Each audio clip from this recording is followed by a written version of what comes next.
The eyeglasses slipped from Zelda Crawford's trembling fingers and shattered against the rocky ground, scattering fragments of glass across the muddy earth like fallen stars. And in that instant, she knew her carefully ordered world had just collapsed into darkness.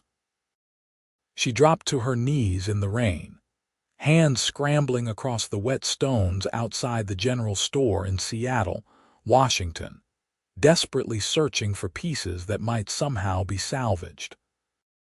Her vision blurred without the spectacles, reducing everything beyond a few feet to indistinct shapes and shadows. The year was 1883, and replacement eyeglasses were not something one could simply acquire on a whim in this rough frontier town perched on the edge of Puget Sound. "Miss Crawford, are you hurt?" The shopkeeper's voice drifted down from somewhere above her, concerned but distant. "My glasses," she managed, her throat tight with the weight of this catastrophe. "They were my father's before he passed, the only pair I have."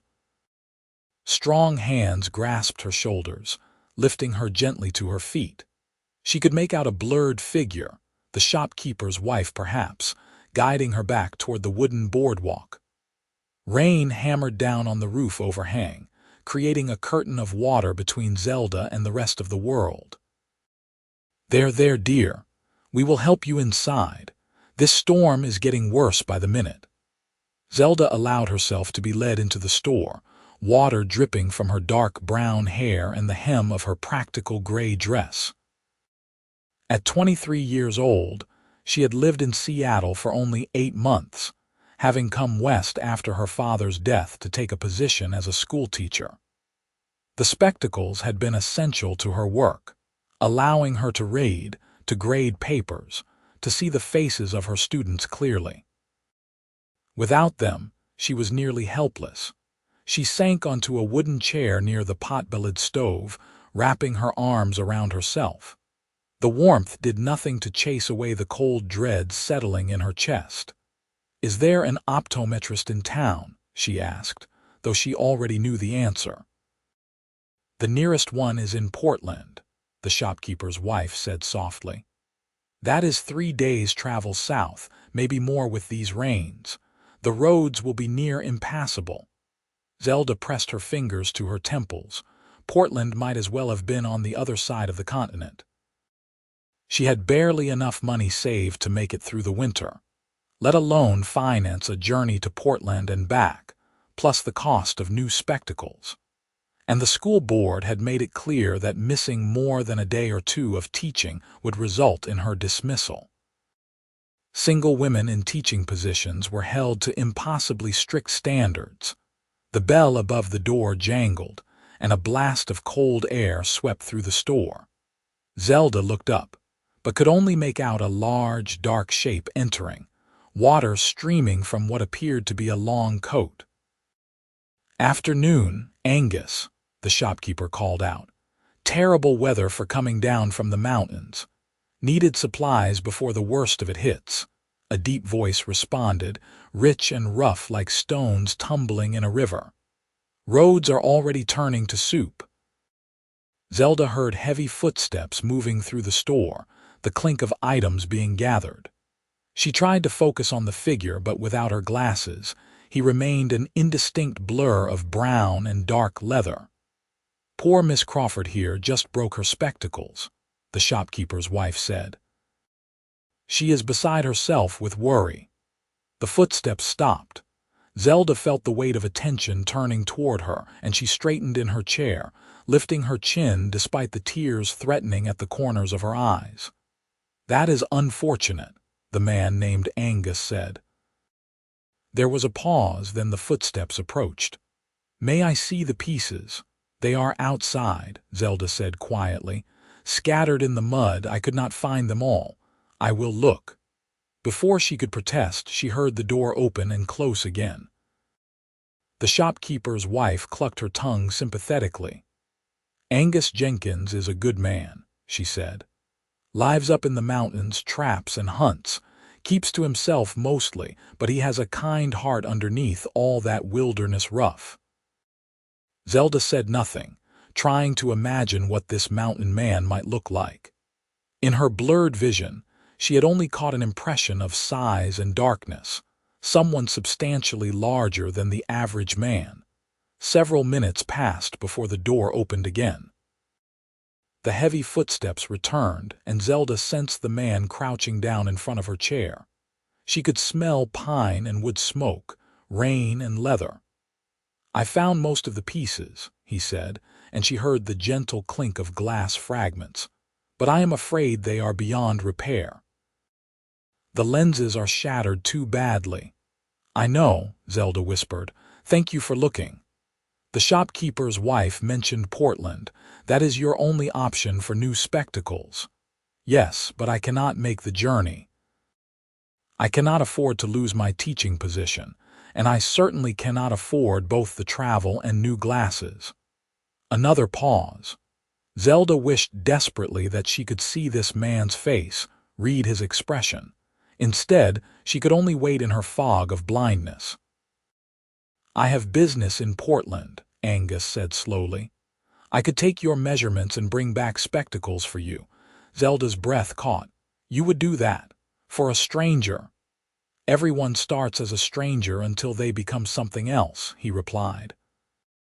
"Besides, a teacher without the ability to see seems like something that should be remedied. I could not ask you to go so far out of your way." "You are not asking. I am offering." His voice held a note of finality that suggested arguing would be pointless. "I will need some information from you, measurements and such, and payment for the spectacles themselves, though I will cover the travel costs." Relief flooded through Zelda so suddenly that tears spilled down her cheeks. She quickly wiped them away, embarrassed by the show of emotion. "That is extraordinarily kind of you, Mr. Jenkins. I do not know how to thank you." "No thanks needed yet. First, I have to successfully bring them back." The shopkeeper produced paper and pencil, and Angus asked Zelda a series of questions about her prescription.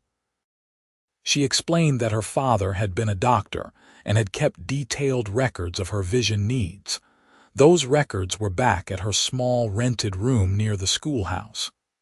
"I will walk you home to retrieve them," Angus said. "This rain is not fit for traveling alone." "I cannot see well enough to walk safely in this weather," Zelda admitted, hating the vulnerability in her voice. "Then I will guide you. Come." He helped her to her feet, and she felt the solid strength of his arm beneath her hand. Even through the fabric of his coat, she could sense the corded muscle, the raw power of someone who lived by physical labor in the wilderness. They left the general store together, Angus holding an umbrella over her head while he apparently let the rain soak him without complaint. The walk to her lodgings took twice as long as usual, with Zelda moving carefully over the muddy boardwalks and across the unpaved streets that had turned into rivers of muck. Angus guided her with patient steadiness, warning her of obstacles and supporting her when she stumbled. His presence beside her felt solid and utterly reliable, like a mountain itself had decided to walk her home. "How long have you lived in Seattle?" she asked as they navigated around a particularly deep puddle. "I do not live in Seattle proper," he replied. "My cabin is about 30 miles northeast, up in the Cascade foothills. I come to town for supplies every few weeks, trade pelts and meat for what I need. That must be a lonely life." "It suits me. The mountains do not ask questions or expect pleasantries. They simply are." There was something in his tone that suggested pain underneath the words, some old wound that had driven him to seek solitude. Zelda wanted to ask more, but they had reached her boarding house, a neat 2-story building run by a widow named Mrs. Pemberton. Zelda led Angus up the stairs to her small room on the second floor, acutely aware of how improper this was. But Mrs. Pemberton was visiting her sister across town, and necessity overrode propriety. She fumbled with her key, and Angus gently took it from her hand, unlocking the door with ease. Her room was modest but tidy, containing a narrow bed, a writing desk, a small bookshelf crammed with volumes, and a trunk for her clothing. She moved to the desk with the confidence of familiarity, pulling open the bottom drawer where she kept her most important papers. "Here," she said, extracting a leather journal. "My father's medical notes. The prescription is recorded on the first page." Angus stepped closer, and for the first time Zelda got a somewhat clearer look at him as he moved into the range where her vision still functioned. He was tall, easily over 6 feet, with broad shoulders that strained against his wet shirt. His hair was dark brown and hung past his collar, reins slicked and pushed back from his face. She could make out a strong jaw shadowed with several days' worth of beard, high cheekbones, and eyes that appeared dark, perhaps brown or deep hazel. He took the journal carefully, his hands large but surprisingly gentle. "I will guard this with my life," he said. "And I will return it with your spectacles. When do you leave for Portland?" "First light tomorrow, if the rain lets up enough to make travel possible. If not, the day after. The trip will take me about 3 days each way, maybe 4 depending on conditions. The roads are going to be difficult." "I will write down the exact specifications the optometrist will need," Zelda said, reaching for paper and pen. Despite her blurred vision, she had memorized the numbers long ago and wrote them out in careful script.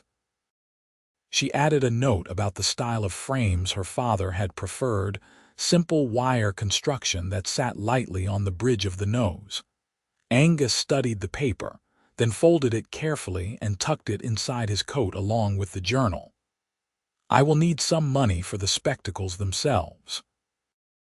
I do not know the exact cost, but I would estimate around $15 to be safe." $15. Zelda's heart sank. She had perhaps $20 saved in total, meant to carry her through the winter months when teaching positions often went unpaid. But what choice did she have? Without spectacles, she could not teach at all. She retrieved the money from its hiding place beneath a loose floorboard under her bed, counting out $15 in coins and bills. Angus accepted it without comment, adding it to an inner pocket. "If it costs less, I will return the difference," he said, "and I will bring you a receipt.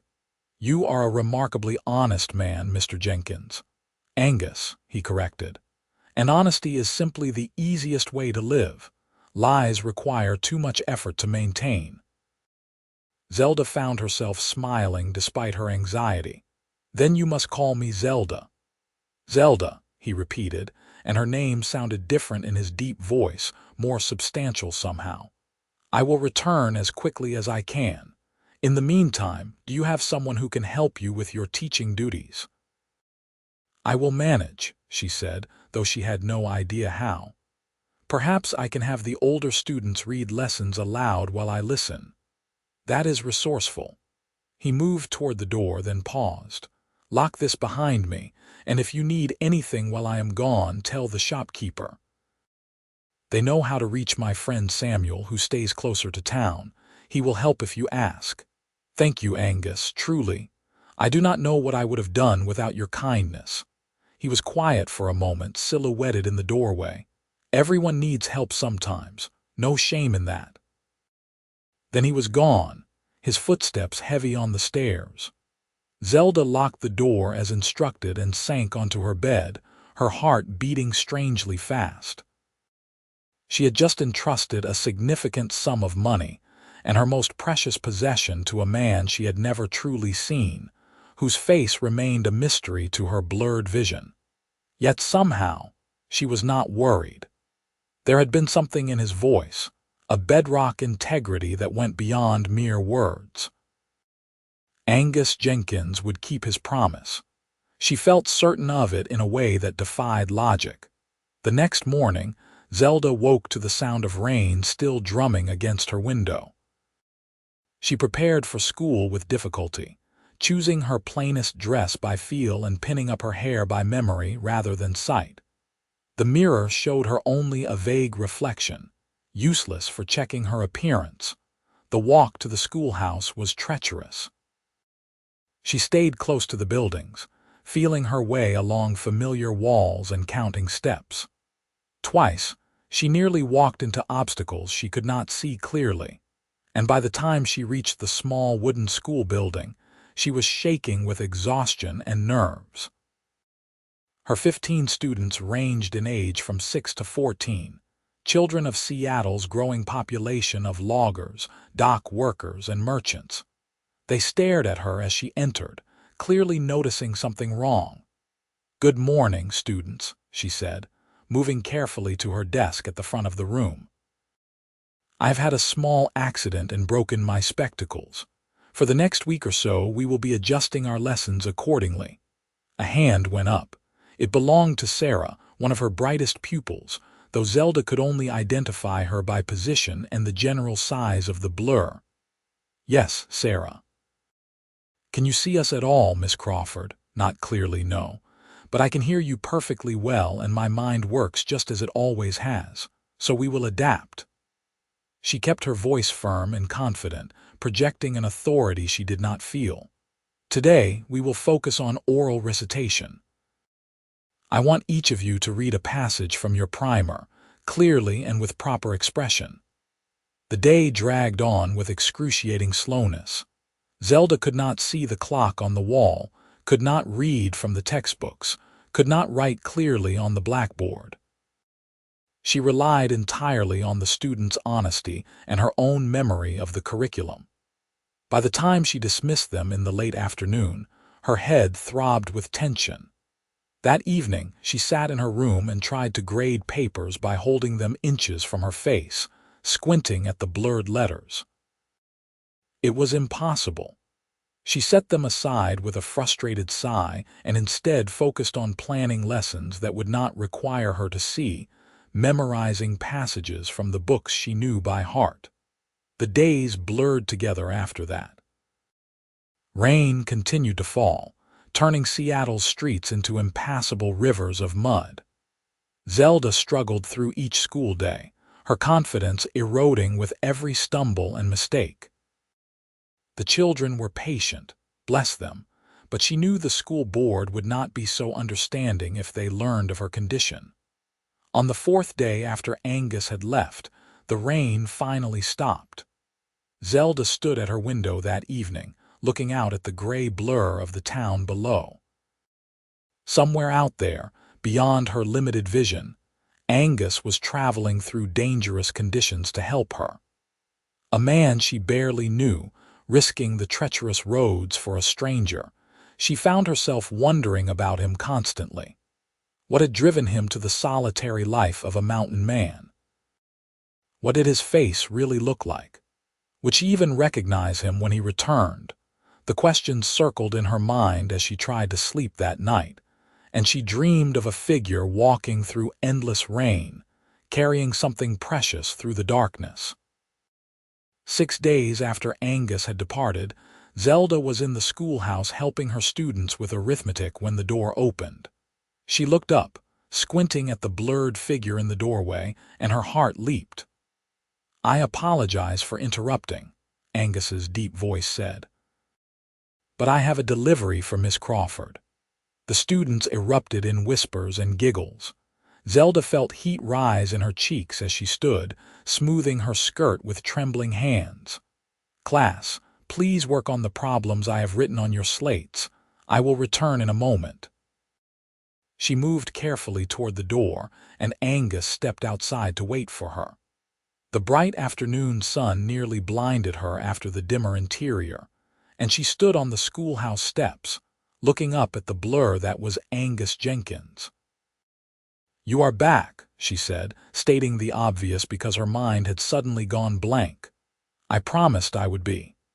She heard the rustle of fabric, and then he was pressing something into her hands, a wooden case, smooth and carefully made. The optometrist in Portland was skilled. He had these ready in 2 days. With shaking fingers, Zelda opened the case. Inside, nestled in velvet, were her new spectacles. She lifted them out carefully, unfolding the wire frames and settled them on her nose. The world snapped into focus. She gasped at the sudden clarity, at the sharp edges of the schoolhouse, the individual needles on the pine trees surrounding the building, the muddy road stretching into town. And then she looked up at Angus Jenkins and forgot how to breathe. He was even larger than she had imagined, his shoulders impossibly broad beneath a worn leather coat.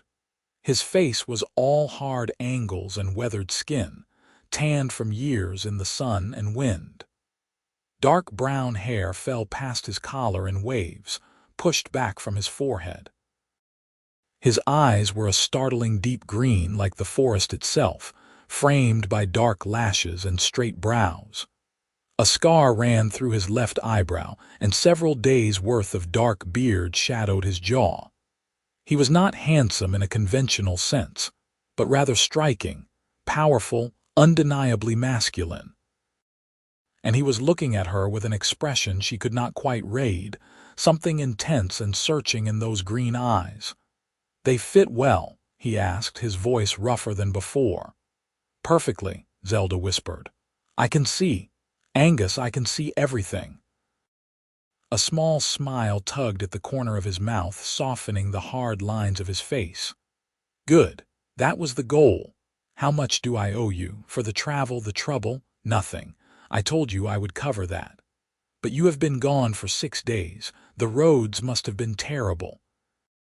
"You have done far more than I had any right to expect." Angus shifted his weight, looking almost uncomfortable. "The roads were challenging," he admitted. "Mud like I have never seen. There were places where my horse could barely make progress, sinking to his knees with every step. I walked most of the way to spare him the burden." Zelda stared at him, horrified. "You walked 30 miles through that mud, closer to 35 each way, with the detours I had to take around washed-out sections. But I made it there and back safely, and that is what matters." He reached into his coat and pulled out her father's journal, slightly damp but intact, along with several coins. "The spectacles cost $12.50. Here is your change." She took the journal and money automatically, still reeling. This man had walked 70 miles through mud that could swallow a horse, all to bring her eyeglasses. The magnitude of his effort left her speechless. "I do not know what to say," she finally managed. "You already said thank you. That is enough." He glanced past her toward the schoolhouse. "I should let you return to your students. They are probably getting into mischief." "Wait." Zelda caught his arm without thinking, then immediately released it, shocked by her own boldness. "Please, let me at least offer you dinner. It is the least I can do." Angus hesitated, and she saw wariness flicker across his face. "I have already imposed on your time." "You have imposed nothing. You have been my salvation. Please, Angus, I insist." He studied her for a long moment, those green eyes searching her face as if trying to read something written there. Finally, he nodded.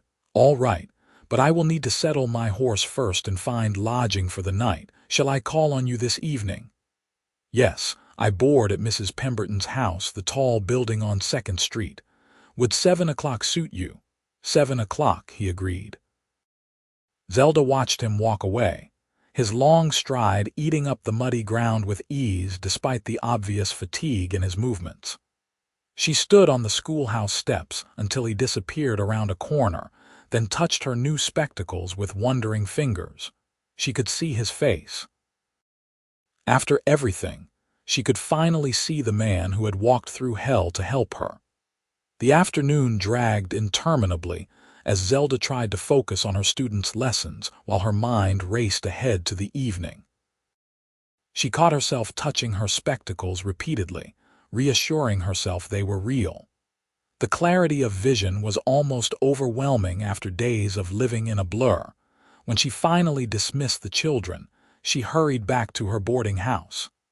Mrs. Pemberton was in the kitchen, preparing the evening meal, and looked up in surprise when Zelda burst through the door. "My goodness, dear, you look flushed. Is something wrong? Nothing is wrong. Everything is wonderful. Zelda held up the spectacles case. Mr. Jenkins returned from Portland. He brought my new spectacles. Mrs. Pemberton clasped her hands together. Oh, that is marvelous news, and he is back safely. I have been so worried hearing reports of how bad the roads have become. He walked most of the way both directions. Zelda still could barely believe it herself. Mrs. Pemberton, I have invited him to dinner this evening. I hope that is acceptable. I want to thank him properly. The older woman's eyes sparkled with sudden interest. Of course it is acceptable. A gentleman who walks 70 miles to help a lady deserves a proper meal. I will make something special. She paused, giving Zelda a knowing look. You should wear your blue dress. It brings out your eyes. This is merely a thank you dinner, Zelda protested, feeling her cheeks warm. Of course it is, dear, but there is no harm in looking your best while expressing gratitude, is there? Zelda fled to her room, both embarrassed and oddly excited. She should not be feeling this way about a man she barely knew. It was impractical and improper. And yet, as she changed into her best dress, a simple but flattering blue cotton with white lace at the collar and cuffs, she could not deny the flutter of anticipation in her chest. She had just finished pinning up her hair when she heard a knock at the front door downstairs. Her heart jumped, and she took a moment to steady her breathing before descending. Angus stood in the entryway, hat in hand, looking utterly out of place in the civilized confines of the boarding house. He had cleaned up, she noticed. His hair was damp and combed back, his beard trimmed, and he wore a clean shirt under a dark vest and jacket. But no amount of grooming could disguise his essential wildness, the sense that he belonged to the mountains and forests rather than to towns and parlors. Good evening, Zelda said, suddenly shy. With her new spectacles, she could see every detail of his face, the intensity in his green eyes as they met hers. Evening, he replied. You look well. It was such a simple compliment, delivered in his straightforward way, but it made her smile. Thank you. Please come in. Mrs. Pemberton has prepared a feast in your honor.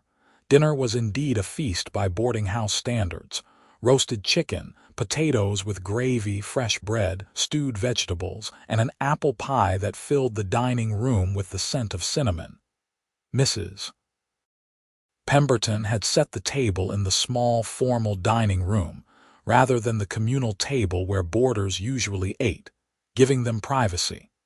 Angus ate with the focused intensity of a man who had been living on trail rations for a week, but he had clearly learned table manners somewhere in his past.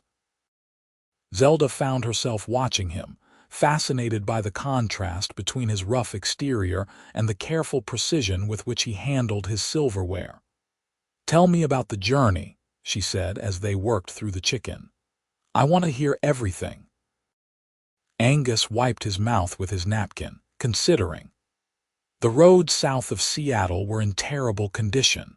The rain had turned them into rivers in some places, and in others, the mud was deep enough to trap a wagon.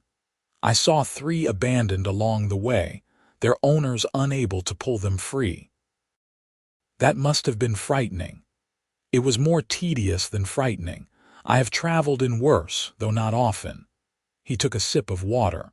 The most difficult part was crossing the swollen creeks. Several bridges had washed out, and I had to find alternate routes. That added miles to the journey. But you made it to Portland safely. Eventually, yes. The city was swollen with travelers waiting for the weather to clear. I found your optometrist, a German gentleman named Dr. Mueller. He was very precise in his work, insisted on double-checking every measurement against your father's notes. Zelda leaned forward. And the return journey, worse than the trip down. The continuing rain had made everything more unstable. There was one stretch where the road had simply ceased to exist, washed away by a mudslide. I had to lead my horse up and around through the forest, navigating by compass and instinct. He said it so matter-of-factly, as if such challenges were merely mild inconveniences. Zelda shook her head in wonder. You could have died. No. His green eyes met hers steadily. I am careful and I know the land. Death would have required significant carelessness on my part. Still, you risked so much for someone you barely know. Angus set down his fork, his expression growing more serious. Miss Crawford, Zelda, when I saw you in that store, unable to see clearly, trying so hard to maintain your dignity and strength despite your fear, I recognized something. A determination not to let circumstances break you. That is rare and worth preserving. The sincerity in his voice made her throat tighten. You barely looked at me in the store. We exchanged only a few words. Sometimes a few words are enough. He hesitated, then continued more slowly. I spent 2 years in the war, fighting in places that do not bear remembering. I saw people break under pressure, watched them give up their humanity to survive. But I also saw others who held on to their principles no matter the cost. You reminded me of the latter. Zelda absorbed this revelation. So he was a veteran, old enough to have fought in the Civil War. That meant he had to be at least in his late 30s, perhaps older. The age difference gave her pause for only a moment before she dismissed it. What did years matter compared to character? Which side did you fight for? She asked quietly. Union. I grew up in Pennsylvania, joined when I was 18. By the time it ended, I was 23 and had seen enough of civilization's brutality to last several lifetimes. His jaw tightened. That is when I came west. I wanted space and silence and a life without the complications of society. And yet here you are, having dinner in a boarding house, making conversation. A wry smile tugged at his mouth. Here I am. Apparently, 15 years in the mountains has not completely cured me of human company after all. I am glad of that, Zelda said softly, for purely selfish reasons. They talked through the rest of dinner and dessert, conversation flowing with surprising ease. Angus spoke about his life in the mountains, the rhythms of hunting and trapping, the harsh beauty of winter snowfall and spring wildflowers. Zelda told him about her childhood in Boston, her father's medical practice, the difficult decision to come west after his death. You could have stayed in Boston, Angus observed, found a teaching position there. I could have, but Boston was full of memories and expectations. My father had hoped I would marry well, settle into the life he had built for me. When he died, I realized I had no idea who I was outside of his vision for my future. She traced the rim of her water glass with one finger. Coming to Seattle was frightening, but it was also freedom. Here, I could be whoever I chose to be. And who do you choose to be? I am still discovering that. She met his eyes. Though I know I want to be someone who faces challenges with courage, who helps others, who lives with purpose and integrity. Then you are well on your way to becoming that person. After dinner, they moved to the small parlor. Mrs. Pemberton had discreetly retired to her own quarters, leaving them alone in a way that would have been scandalous in Boston, but was more acceptable in the informal society of the frontier. Angus stood by the window, looking out at the darkening street. I should be going, he said, though he made no move to leave. I have already taken too much of your evening. You have taken nothing I did not freely offer. Zelda joined him by the window, standing close enough to catch the scent of pine and leather that clung to him despite his clean clothes. When do you return to your cabin? Tomorrow, most likely. I have been away longer than I planned and my traps need checking. Disappointment settled in her chest, sharp and unexpected. Will you come back to Seattle soon? I typically come to town every 3 to 4 weeks for supplies. He turned to face her, and in the lamplight his features seemed softer, more vulnerable. But I could come more frequently if I had a reason to. Her breath caught. What kind of reason? The kind that involves seeing how you are managing with your new spectacles. Making sure they continue to fit properly. He paused, his voice dropping lower. Making sure you are well. I would like that, Zelda whispered. Very much. They stood in silence for a long moment, the air between them charged with something neither quite dared to name. Finally, Angus reached out and gently adjusted her spectacles, which had slipped slightly down her nose. His fingers brushed her cheek, rough and warm, and she shivered at the contact. I am glad you can see clearly now, he said quietly. I wanted you to be able to see my face, to know who it was who cared about your welfare. I see you, Angus Jenkins, and I am grateful beyond words. He stepped back, breaking the moment, and retrieved his hat from the side table. I will call on you when I return to town, 2 weeks at most. I will look forward to it. She walked him to the door and stood on the porch, watching as he disappeared into the night. Only when he was completely out of sight did she go back inside, pressing her hand to her chest where her heart beat an unfamiliar rhythm. Mrs. Pemberton appeared from the hallway, a knowing smile on her face. That is quite a man you have there, dear. He is not my man, Zelda protested automatically.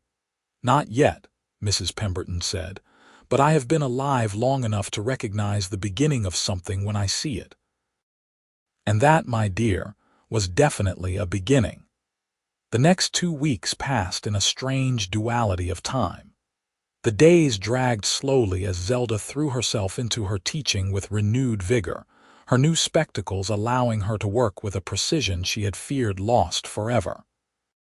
But the evenings flew by as she sat in her room, reading by lamplight and thinking about Angus, replaying their conversations, wondering what he was doing in his distant mountain cabin. She told herself she was being foolish. One dinner did not constitute a courtship. He had simply been kind to someone in need. There was no reason to believe his interest went beyond basic human decency.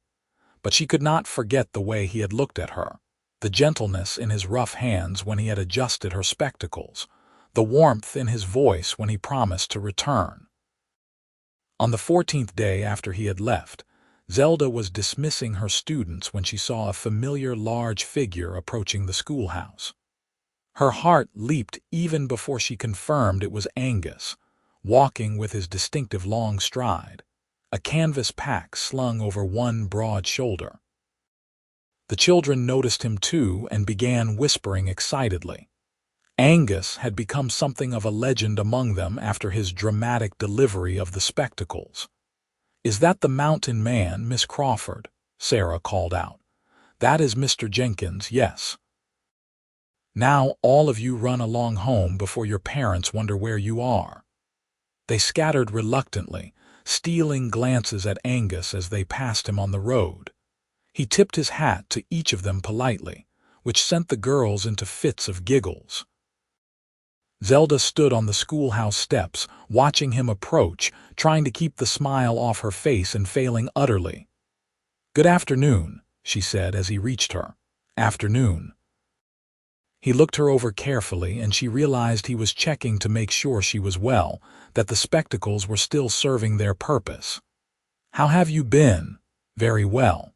The spectacles are perfect. I have had no trouble at all." She gestured to the schoolhouse. "Would you like to come in?" "I was just finishing up for the day." He followed her inside, his large frame making the small schoolroom feel even more cramped. He looked around with interest, taking in the rows of desks, the blackboard covered with her neat handwriting, the maps on the walls. "This is a good space," he said. "Well organized. Your students are lucky to have such a dedicated teacher. They are good children for the most part, eager to learn." She began gathering her papers, acutely aware of his presence. "Did you have a successful 2 weeks in the mountains? Productive enough?" "The traps yielded well, and I managed to take down a buck that will keep me in meat for a month." He paused, but I found myself thinking about town more than usual, wondering how things were here. Truly. She looked up at him, her heart beating faster. And what did you wonder about specifically? About whether your spectacles continued to work, whether you were managing well with your students, whether you had been thinking about our dinner at all. He said it with his characteristic directness, no games or pretense. I have been thinking about it, Zelda admitted quietly. Quite a lot, actually. So have I.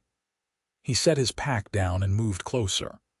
Zelda, I am not a man accustomed to society or its courtship rituals. I have spent too many years alone to know how to do this properly, but I would like to see you again, regularly if you are amenable. Joy bloomed in her chest. I am very amenable to that. Good. Then perhaps you would do me the honor of taking a walk with me this Sunday afternoon if the weather holds. I would be delighted. They stood smiling at each other like a pair of fools until Zelda remembered herself and finished gathering her things. Angus insisted on walking her back to her boarding house, carrying her bag of books despite her protests. I am accustomed to carrying far heavier loads, he said. This is nothing. As they walked through the muddy streets, people stared at the unlikely pair, the refined schoolteacher and the rough mountain man. Zelda found she did not care. Let them stare. Angus Jenkins was worth 100 judging glances. That Sunday, true to his word, Angus called for her at 2 o'clock in the afternoon. He had cleaned up again, wearing clothes that, while simple and practical, were clearly his best. Zelda had chosen a walking dress of dark green wool with cream-colored trim and had taken extra care with her hair. They walked along the waterfront, where Seattle's growing port bustled with activity even on a Sunday. Ships from San Francisco and beyond crowded the docks, while smaller boats ferried passengers and goods across Puget Sound. The air smelled of salt water and sawdust from the lumber mills. "Do you ever miss Pennsylvania?" Zelda asked as they paused to watch a steamship being loaded. "Rarely. I left nothing there worth returning to. My parents died when I was young and I have no siblings. The war took care of what few friendships I had formed." He spoke without self-pity, simply stating facts. "What about you? Do you miss Boston?" "Sometimes. I miss my father terribly, but Boston itself," she considered. "No, I was suffocating there, living according to everyone else's expectations. Here I can breathe. I understand that feeling." He offered her his arm as they continued walking. The mountains offer that same freedom. No one to judge, no expectations except those imposed by nature and survival. "Is it lonely, though?" "Truly." He was quiet for several steps. "It was not for a long time." The solitude was a relief, a balm to wounds I could not heal among people, but lately. He glanced at her. "Lately, I have begun to wonder if I have isolated myself for too long. What changed? I met a schoolteacher who reminded me that human connection can be worth the risk of pain." Zelda's throat tightened with emotion. That schoolteacher must be very glad she broke her spectacles if it led to meeting you. They walked for hours, talking about everything and nothing. Angus told her about the wildlife in the mountains, the bears and wolves and elk. She told him about her students, their personalities and struggles and triumphs. The conversation flowed as easily as it had at dinner, two very different people finding unexpected common ground. As the sun began to set, painting the sky in shades of orange and pink, Angus walked her back to the boarding house. They stood on the porch, reluctant to part. "When can I see you again?" Angus asked. "How long will you stay in Seattle this time?" "I had planned to leave tomorrow, but I could extend my stay a few days if you wish." "I would like that very much." Over the next 3 days they saw each other every evening. They took walks, shared meals, and talked until Mrs. Pemberton had to gently remind them of the late hour. With each passing day, Zelda felt herself falling deeper into something she could not quite name but recognized as precious. On the fourth evening, as they sat in the boarding-house parlor, Angus took her hand for the first time. His palm was calloused and rough, but his touch was gentle. "Zelda, I need to return to my cabin tomorrow. Winter is coming and I have preparations to make, but I do not want to leave without knowing where we stand." "Where do you want us to stand?" she asked, her fingers tightening around his. "I want to court you properly. I want to come to Seattle every week, spend time with you, let you get to know me better. And I want you to consider eventually whether you could see yourself sharing my life. In the mountains. Yes, I will not lie to you about what that would mean. My cabin is small and simple. The winters are harsh. There are no neighbors for miles, no social gatherings or cultural events. It is a hard life, Zelda, and I would not ask you to give up your teaching and your comfortable life here unless you were absolutely certain it was what you wanted." Zelda looked at their joined hands, his so large and dark against her smaller, paler fingers.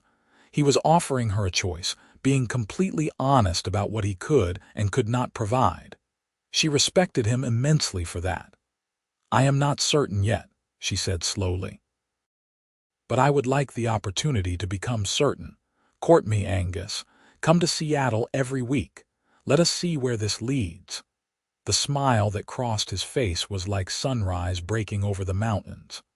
"I will come every Sunday, unless weather makes it truly impossible.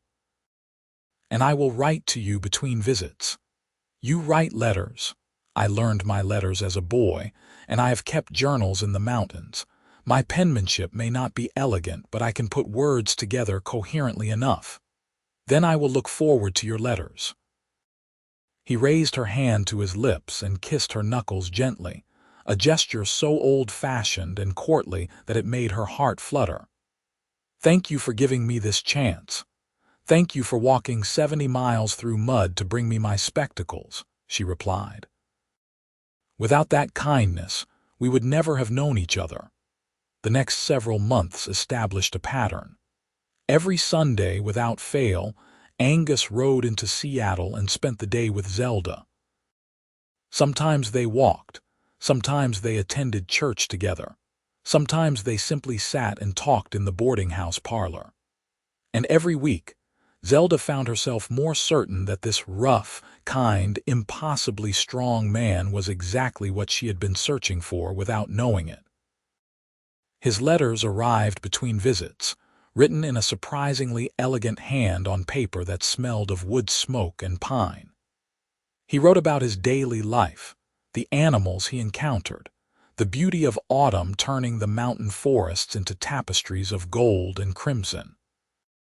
But he also wrote about his thoughts, his feelings, the growing affection he felt for her. Zelda kept every letter in a small wooden box on her dresser and read them over and over, learning to hear his deep voice in the written words. Winter arrived in full force, bringing snow that blanketed Seattle in white and made the roads treacherous. Angus still came every Sunday, arriving covered in snow, his horse steaming in the cold air. Zelda began to understand the depth of his commitment, the way he pushed through any obstacle to keep his promise to her. On a Sunday in late December, as they sat before the fireplace in the parlor, Angus shifted closer to her on the settee. "I have something to ask you," he said, his voice uncharacteristically nervous. Zelda set down her teacup, her pulse quickening. "What is it? Come with me to my cabin. Just for a day visit before the snow gets too deep. I want you to see where I live, to understand fully what I am offering you." "Would that be proper?" "I will ask Mrs. Pemberton to accompany us as a chaperone. We will leave at first light, spend the day at the cabin, and return before dark. It will be a long day of riding, but I think it is important for you to see my world." Zelda considered. The idea of seeing Angus in his natural environment, understanding the life he lived when he was not in Seattle, appealed to her greatly, and having Mrs. Pemberton along would satisfy propriety. "Yes," she said. "I would like that very much." Mrs. Pemberton, when asked, agreed readily. "I have not had an adventure in years," she said with a gleam in her eye, "and I trust Mr. Jenkins to keep us safe." The following Sunday dawned clear and cold. Angus arrived with 3 horses, one for each of them, and helped both women mount. Zelda had ridden as a child in Boston but had little practice in recent years, and she sat nervously in the saddle as they set off. The journey northeast into the Cascade foothills was breathtaking. They followed a rough trail that climbed steadily through forests of towering fir and cedar, their branches heavy with snow. The silence was profound, broken only by the horses' hooves crunching through snow and the occasional call of a bird. Angus rode ahead, but he frequently looked back to check on them, making sure they were comfortable and safe. Zelda watched the easy way he sat his horse, the casual confidence with which he navigated the wilderness, and felt her admiration for him deepen. After several hours of riding, they emerged into a small clearing. Zelda caught her breath at the beauty of it. A log cabin stood in the center, smoke rising from its stone chimney. Behind it, mountains rose in majestic peaks, their summits disappearing into clouds. A small creek, partially frozen, ran along one side of the clearing. "Welcome to my home," Angus said quietly. He helped them dismount and led them inside the cabin. It was a single large room with a sleeping loft above, simply furnished but clean and well-maintained. A large fireplace dominated one wall with a cooking area beside it. Shelves held books, tools, and supplies. Furs covered the wooden floor and the simple bed, providing warmth and comfort. "It is not much," Angus said, watching Zelda carefully, "but it is solid and warm." "It is beautiful," Zelda said honestly. The cabin felt like a perfect extension of Angus himself, practical and strong with no pretense or unnecessary decoration. Through the windows, she could see the magnificent view of the mountains. How could anyone feel lonely here with all this beauty around them? Beauty does not provide conversation or companionship. I have learned that the hard way. He moved to stoke the fire, his movements economical and practiced. "But I had hoped you might see the potential in this place. The peace it offers." Mrs. Pemberton had tactfully moved to examine the books on the shelves, giving them a semblance of privacy. Zelda crossed to stand beside Angus at the fireplace. "I do see it," she said softly. "I see the life you have built here, the strength it takes to live this way. And I see the man you have become because of it." He turned to face her, his green eyes intense. "Could you be happy here, Zelda? Truly happy, even with all you would be giving up?" She thought about her small room at the boarding house, her teaching position, the social connections she had built in Seattle. They were good things, meaningful things. But when she looked at Angus, at the hope and vulnerability in his expression, she realized something fundamental had shifted in her heart. "I think I could," she said. "Not immediately, perhaps. I would need time to finish the school year to properly train a replacement teacher. But yes, Angus, I believe I could be happy here with you." The smile that lit his face transformed him completely. He reached out and cupped her cheek with his large, rough hand. "Then I will wait as long as necessary. Finish your school year. Be certain of your choice. And when you are ready, if you still want this life, I will be here." "I want you," Zelda whispered. "That much I know for certain. And I want you. I have wanted you since the moment I heard you refuse to let blindness defeat you." He leaned down slowly, giving her time to pull away if she wished, and brushed his lips against hers in the gentlest of kisses. Zelda's eyes fluttered closed, and she leaned into him, her hands coming up to rest on his broad chest. The kiss deepened slightly, still tender but with an undercurrent of the passion they had both been holding back. When they finally parted, Zelda was breathless and her spectacles had fogged slightly. Angus reached up with a small smile and removed them, cleaning them carefully on his shirt before replacing them on her nose. "I want you to always be able to see clearly," he said, "especially when you are looking at me." They spent the rest of the day at the cabin, with Angus showing them his traps, the small garden plot he cultivated in summer, the shed where he stored his tools and supplies. Mrs. Pemberton pronounced the whole setup admirably organized for a bachelor, and seemed charmed by both the location and their host. As the sun began its descent, they mounted their horses for the return journey. Zelda took one last look at the cabin, committing every detail to memory. This would be her home, she realized. Not might be, but would be. The certainty settled into her bones like truth. The winter months passed in a blur of teaching, Sunday visits, and letters. Zelda began quietly making preparations, saving every penny she could, gradually informing her friends and the school board that she would not be renewing her contract for the following year. The news caused quite a stir. Seattle was growing rapidly, and good teachers were hard to find. The school board tried to convince her to stay, offering increased wages. Her students, when they learned she would be leaving, were devastated. But Zelda remained firm in her decision, even as she felt the weight of saying goodbye to the life she had built. She recommended a young woman from Portland as her replacement and spent her final months ensuring a smooth transition. Angus continued his weekly visits without fail, regardless of weather or difficulty. On one particularly brutal Sunday in February, he arrived covered in ice, having ridden through a freezing rainstorm. Zelda scolded him for risking his health, but he simply pulled her close and warmed his hands on her back, saying he would ride through far worse to see her.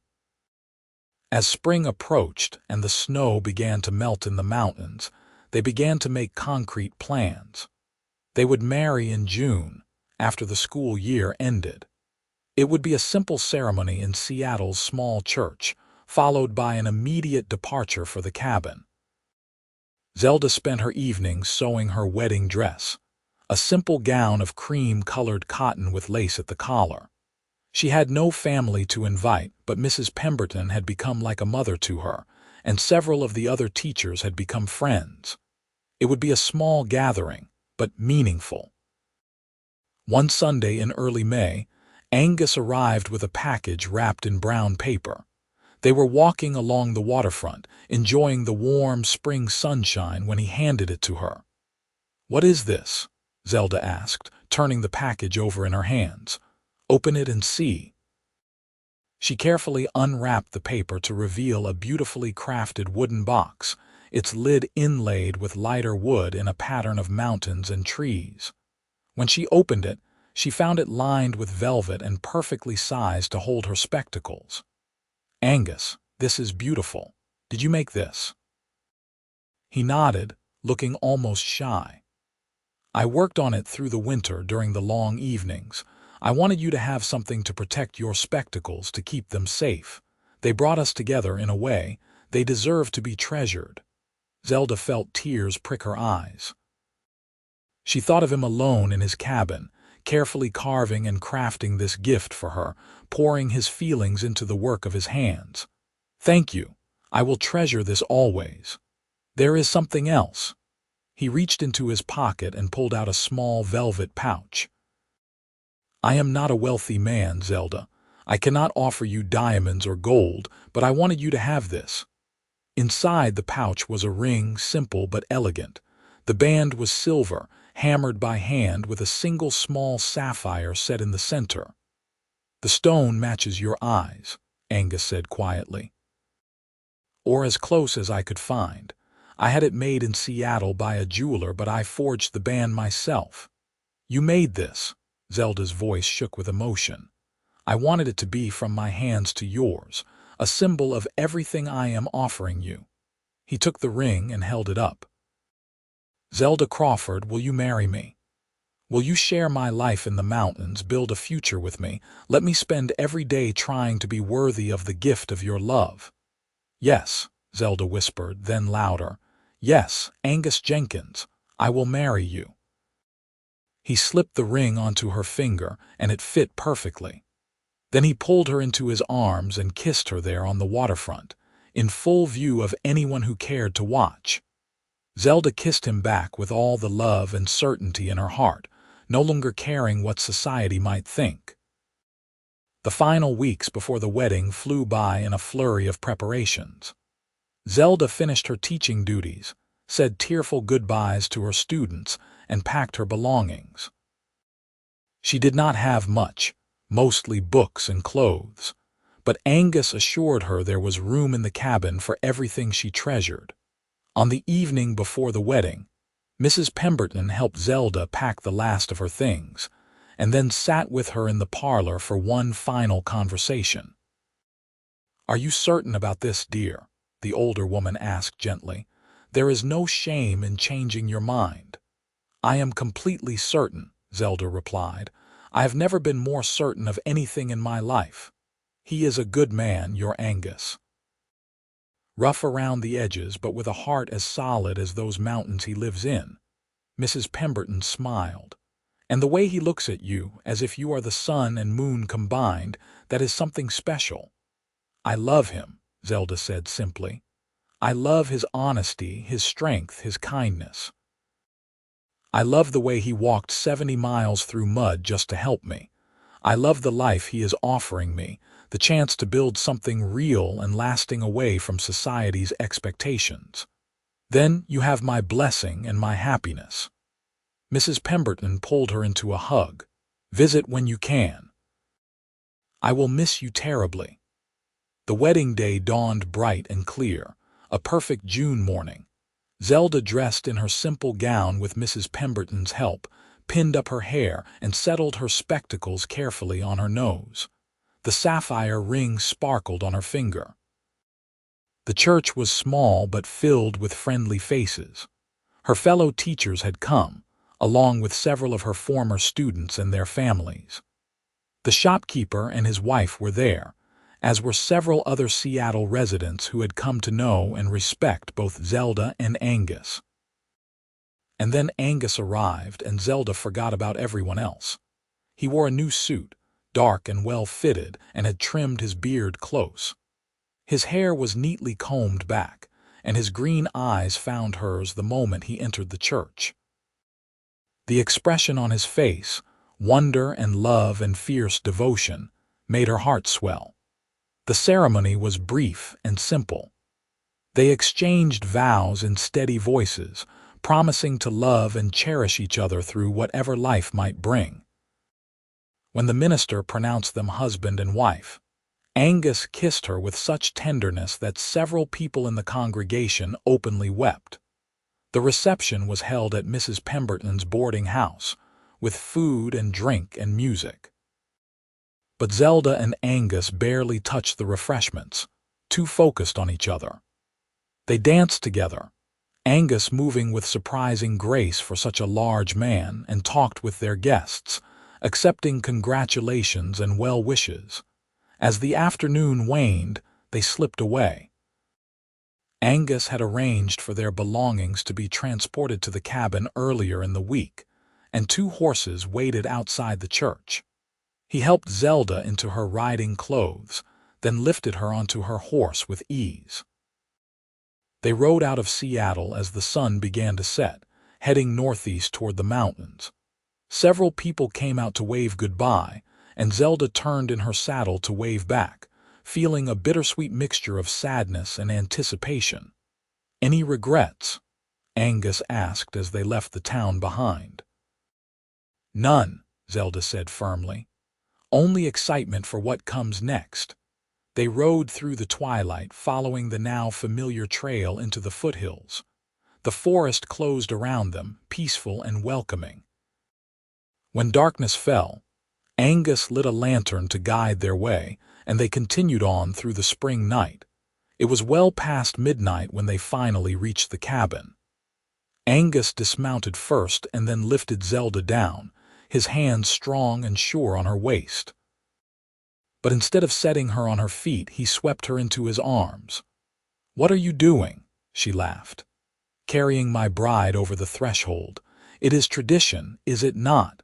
He carried her inside the cabin, which was warm from a fire someone must have started earlier. Candles had been lit, casting a soft glow over the room. Fresh flowers sat in a vase on the table, and the bed had been made up with new linens. Angus set Zelda down gently and removed his coat. "I asked my friend Samuel to prepare things while we were at the wedding. I wanted your first night here to be special." Zelda looked around the cabin, seeing it with new eyes. This was her home now. Their home. The beginning of their life together. She turned back to Angus, who was watching her with an expression of such love that it took her breath away. She crossed to him and reached up to remove her spectacles, setting them carefully in the beautiful wooden box he had made for her. "I can see you clearly without them at this distance," she said softly, "and I want nothing between us tonight." He cupped her face in his hands, his thumbs gently stroking her cheeks. "I love you, Zelda Jenkins. I will spend the rest of my life making sure you never regret choosing me. I love you, Angus Jenkins. And I could never regret choosing a man who would walk through hell itself just to help me see clearly." He kissed her then, deeply and thoroughly, and Zelda surrendered herself to the love they had found in the most unlikely of circumstances. Outside, the mountains stood silent and eternal under the stars. Inside the cabin, two souls who had been wandering alone finally found their home in each other. The following months were an adjustment as Zelda learned the rhythms of mountain life. Angus taught her how to maintain the cabin, how to preserve food for winter, how to read the weather and the forest. She proved to be a quick student, her intelligence and determination serving her well in this new environment. The solitude she had worried might feel oppressive instead felt liberating. With no neighbors to judge or gossip, no social expectations to fulfill, Zelda discovered a version of herself she had never known existed. She was stronger than she had realized, more capable, more resilient. Angus proved to be a patient and attentive husband. He showed her the hidden beauty of the mountains, taking her to meadows filled with wildflowers, to crystal-clear lakes where they could see fish swimming far below the surface, to vantage points that offered views stretching for miles. They established their own routines and traditions. Every morning they drank coffee together on the cabin's small porch, watching the sun rise over the mountains. Every evening they read aloud to each other from Zelda's books or from Angus's journals. They talked for hours, sharing thoughts and dreams and memories, building the foundation of their life together. Zelda continued to wear her spectacles every day, kept safe in the beautiful box when not in use. Every time she put them on, she remembered the journey that had brought them together, and she felt grateful for the accident that had shattered her old glasses and opened the door to this new life. As summer turned to autumn, Zelda realized she was pregnant. She told Angus one evening as they sat by the fire, and the joy that lit his face was something she would remember forever. "A child," he whispered, placing his hand gently on her still flat stomach. "Our child." "Are you happy?" she asked, though the answer was written clearly in his expression. "Happy does not begin to cover what I feel. Blessed, humbled, terrified." He looked up at her. "What if I am not a good father? You will be an excellent father. You are kind and patient and strong. Our child will be lucky to have you." The pregnancy progressed smoothly through the fall and into winter. Angus became even more protective, insisting on doing all the heavy work and fussing over Zelda's health constantly. She tolerated his hovering with amused patience, understanding it came from love. As winter settled in and snow piled deep around the cabin, they prepared for the baby's arrival. Angus carved a beautiful cradle from cedar wood, his hands creating something both sturdy and delicate. Zelda sewed tiny clothes and blankets, using fabric she had brought from Seattle. When Zelda's time came in late March, Angus rode through a late-season snowstorm to fetch the midwife from the nearest settlement, a tiny community about 15 miles away. He made the trip there and back in record time, his fear for Zelda lending him speed. The labor was long and difficult, but Zelda was strong, and Angus never left her side. When their daughter finally arrived, red-faced and squalling, both parents wept with relief and joy. They named her Rose, for the wild roses that would bloom around the cabin come summer. She had Zelda's dark hair and Angus's green eyes, and from the moment they laid eyes on her, both parents were utterly besotted. The months after Rose's birth were exhausting but filled with wonder. Angus proved to be a devoted father, walking the cabin floor with a crying baby in the middle of the night, changing diapers with fumbling but sincere effort, singing old songs his own mother had once sung to him. Zelda marveled at the sight of her huge, rough mountain man cradling their tiny daughter with such infinite gentleness. This was the same man who could bring down a bear, survive blizzards, navigate treacherous terrain, and yet he handled Rose as if she were made of spun glass. As spring arrived and the snow melted, they took Rose outside for the first time. She blinked at the sunshine, and Angus held her up to see the mountains. "This is your home, little one," he said softly. "These mountains, this forest, this sky, you are part of it all, and it is part of you." Zelda stood beside them, her hand on Angus's broad shoulder, and felt a completeness she had never imagined possible. This rough, simple life with this strong, kind man and their beautiful daughter was everything she had never known she wanted. Over the years that followed, their family grew. Rose was joined by a brother, whom they named Adam, and then another daughter, Ruth. The cabin expanded to accommodate the growing family, with Angus building on additional rooms with characteristic skill and care. The children grew up wild and free in the mountains, learning the land from their father and their letters from their mother. Zelda taught them to read and write, to appreciate literature and learning. Angus taught them to hunt and track, to respect nature and understand their place in it.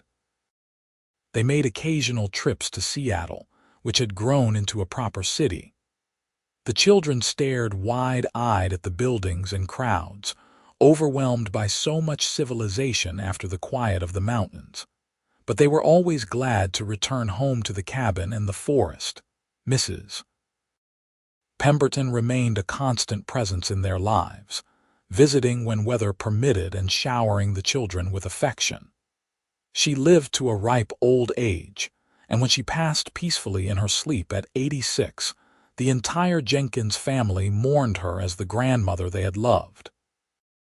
As the children grew older and eventually began to leave home to make their own way in the world, Zelda and Angus found themselves alone again. But it was a different kind of solitude now, richer and deeper, layered with decades of shared experiences and love.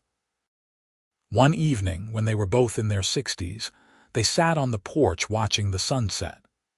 Zelda wore her spectacles, the same ones Angus had brought her all those years ago, carefully maintained and still functioning perfectly. The wooden box that held them sat on a shelf inside, its inlaid design worn smooth by years of handling. "Do you ever regret it?" Angus asked, as he sometimes did. "Giving up teaching, living so far from civilization." Zelda took his weathered hand in hers, their fingers intertwining with the ease of long practice. "Never, not once in all these years. Even when the winters were hard, when you were isolated and exhausted with babies, when you had to give up so much of what you knew." "Especially then," she said firmly, "because I was never alone through any of it. I had you and you had me, and together we built something real and lasting." He raised her hand to his lips and kissed it, a gesture he had repeated thousands of times over their decades together. "I walked 70 miles through mud to bring you spectacles so you could see clearly. But you are the one who gave me vision. You showed me that isolation was not strength, that love was not weakness, that opening my heart was worth the risk." "We saved each other," Zelda said softly. "You gave me the freedom to become myself, and I gave you the companionship to make your solitude bearable." They sat in comfortable silence as the sun disappeared behind the mountains, painting the sky in shades of purple and gold. Somewhere in the forest, an owl hooted, calling to its mate. The familiar sounds of their mountain home surrounded them like a blessing. Rose, now a woman of 35 with children of her own, had asked them recently if they would consider moving to town as they aged. But both Zelda and Angus had refused. This cabin, these mountains, this life they had built together, this was where they belonged. "I will die here," Angus had said simply. "In the place I love, with the woman I love, that is all I need." Zelda had agreed completely. Let their children worry if they must. She and Angus would remain in their mountain sanctuary, growing old together, their love as constant as the peaks that surrounded them. Years continued to pass, measured in seasons rather than calendar pages. Grandchildren came to visit, filling the cabin with laughter and chaos before returning to their more civilized lives.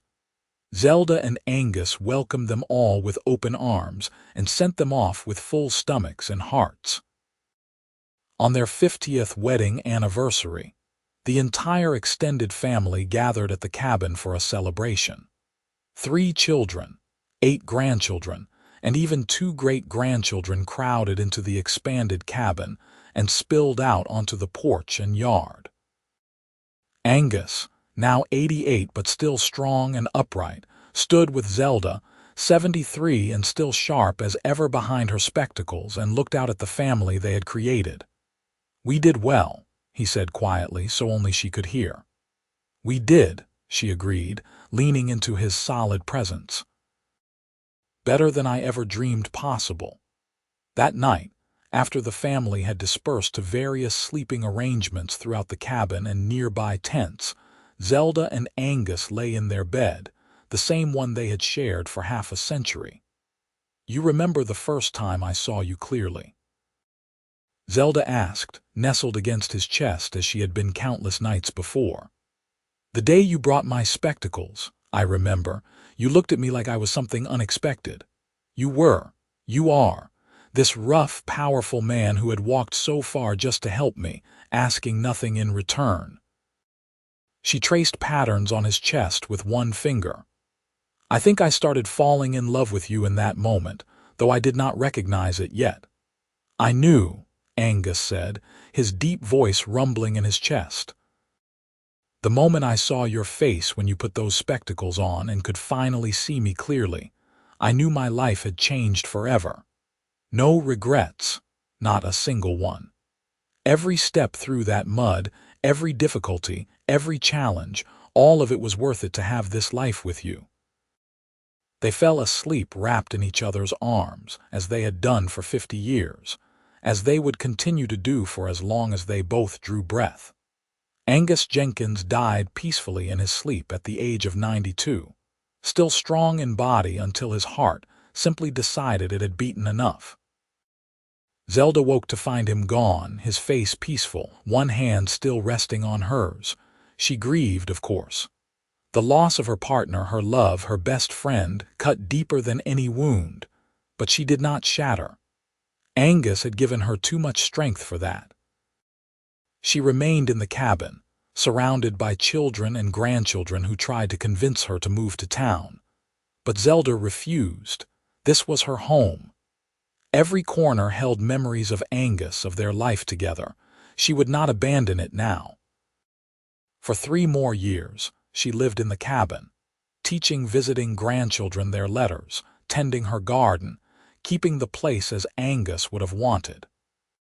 She wore her spectacles every day and kept them safe in the wooden box every night, treasuring both as symbols of the love that had defined her life.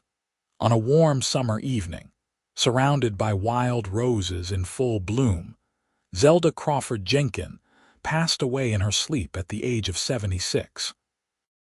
She was buried beside Angus on a hill overlooking the cabin, where they could rest forever beneath the mountains they had loved. Their children arranged the graves carefully, planting roses around them that would bloom every summer. And on Zelda's headstone, beneath her name and dates, they carved a simple inscription. She could see clearly, and what she saw was love. The cabin remained in the family, passed down through generations, maintained as a testament to the two people who had built a life there against all odds.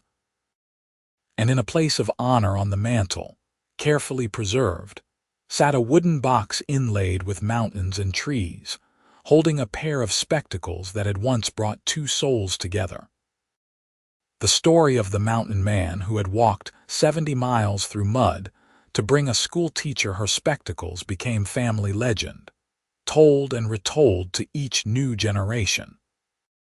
But more than the journey itself, what endured was the love that had sparked in that moment when Zelda had first seen Angus clearly and recognized in him everything she had been searching for. Their descendants learned that love was not always convenient or easy, that it sometimes required walking through mud and difficulty, that it asked for sacrifice and courage. But they also learned that such love, when real and true, was worth every step of the journey. And in the mountains of Washington, where the wild roses still bloom each summer, and the peaks still stand eternal and unchanging, the legacy of Angus and Zelda Jenkins lives on, a testament to the transforming power of kindness, dedication, and love that sees clearly through any obstacle.